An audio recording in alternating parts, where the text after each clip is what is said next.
All right, so we are fixing finish up our expo today, but we're sending it off with our coaches panel. So we have Coach Mayo. Hi. Uh, hi. Let's pass it down. I'm Coach Curry.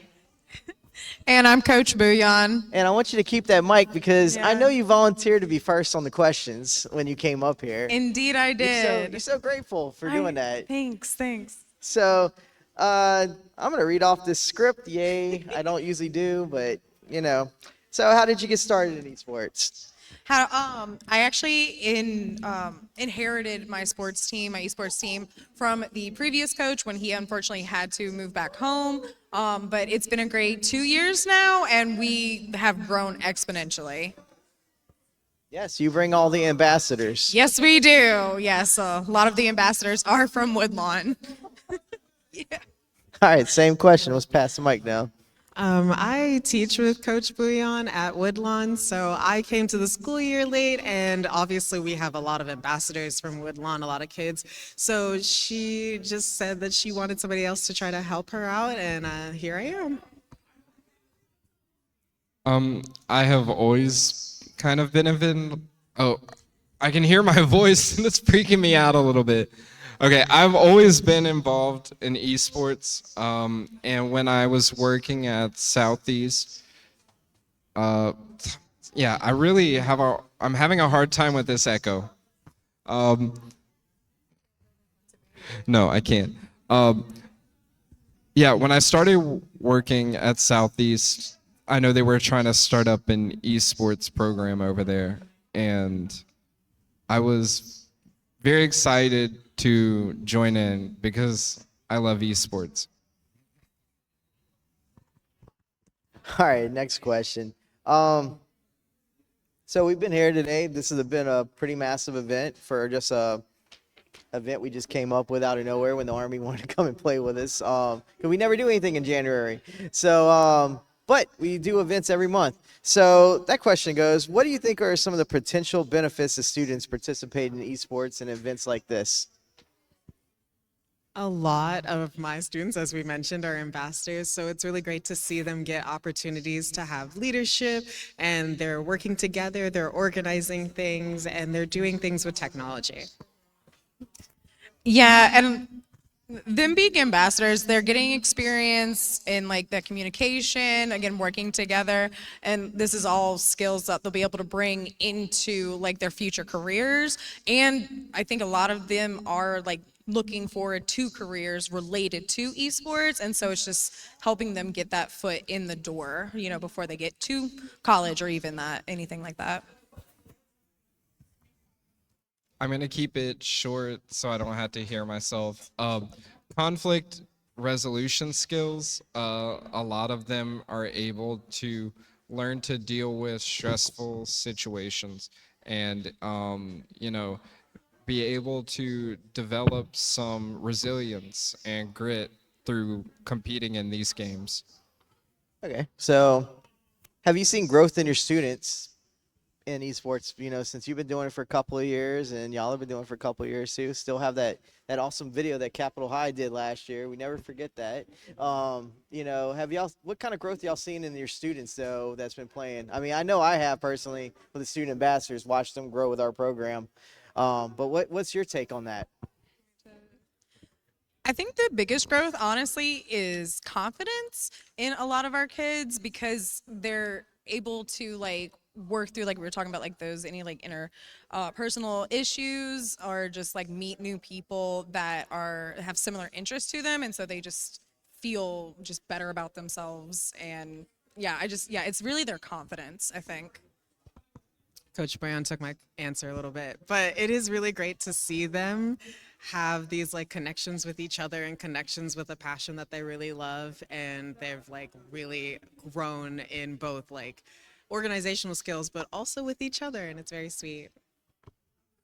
I've seen so many benefits to their communication skills. A lot of them were really quiet, which goes back to the confidence thing that they were talking about.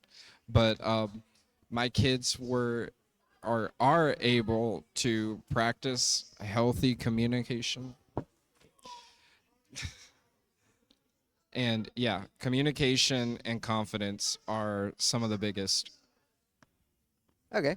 Um, I've seen this a lot, again with ambassadors. Of course, I work with ambassadors all the time, but is there any roles in your program you've been able to successfully delegate to students in the program that have given them a sense of ownership? Oh, yeah, no, our kids have a lot of ownership over what is happening in esports, especially because like I will defer to them a lot because they just know more about like the consoles, the setups, the games themselves than like we do. So no, it's a lot. They're able to run this really well themselves. Just a couple days ago, we were fortunate enough to get our own esports room finally at Woodlawn, and it was so great to see the kids immediately get ready to set up the new room. We had kids putting PCs together. I was so proud. And at Terra, the kids pretty much run the show.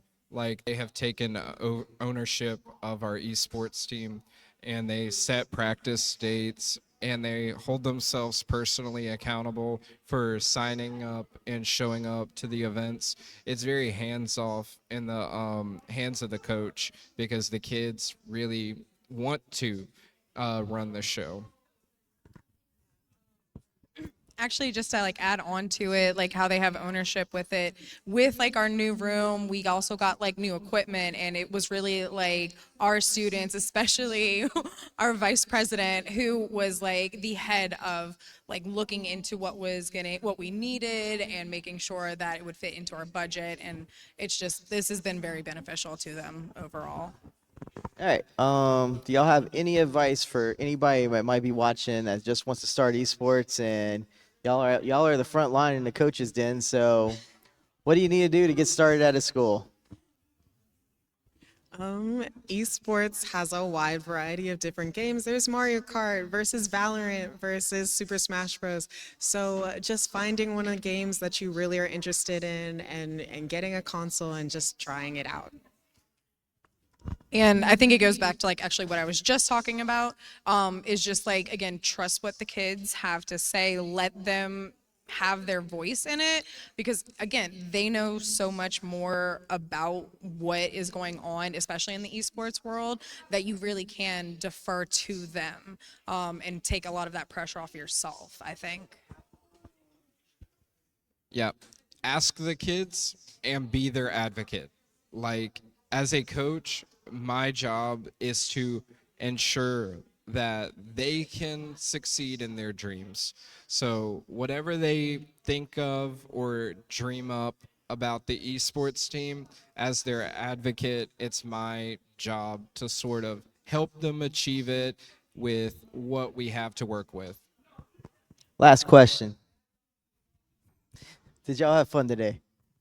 Of course. As long as the kids are having fun, I'm having fun. I'm so excited to see them hype. Yeah, no, today has been great, especially like when we first showed up and there were so many people in here. It was packed, and I was very excited to see that. So that was great. Shout out to Sherwood Middle for their one game win versus the Army. That was Definitely. crazy. That was the most hype part of the day. We'll never forget. All right, so we are fixing to wrap up here. Next time we'll be at the Gerald Lawson tournament. That'll be February 1st. So that's 3 weeks away, and that is our last qualifier to get into the playoffs for the EBREL and our CAEL Kill Leagues, which is our high school league. So we're wrapping it up. We're going to see you in 3 weeks. Take care.